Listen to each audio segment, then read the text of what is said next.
এবং এটা খরগোশ বেশ পছন্দ করে খায়। তাই আপনার পক্ষে যদি একান্তই ঘাস সংগ্রহ করা না সম্ভব হয়, সেক্ষেত্রে কলমি শাক দিয়েও খরগোশ পালন করতে পারেন। খরগোশের খাদ্য তালিকায় আপনি 20% পরিমাণে শাকসবজি রাখতে পারেন।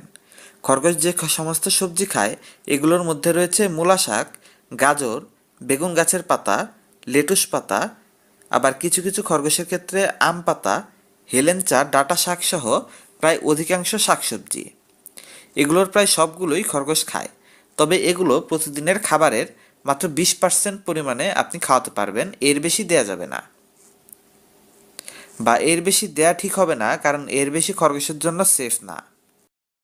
আবার শাকসবজির তালিকার মধ্যে এমন কিছু শাকসবজি রয়েছে যেগুলো খরগোশের জন্য বিষাক্ত। এই ধরনের শাকসবজিগুলো যদি আপনি খাইয়ে ফেলেন তবে আপনার খরগোশ মারা যেতে পারে। তাই ভিডিওটির এই পার্টটা খুব মনোযোগ সহকারে জেনে নিন।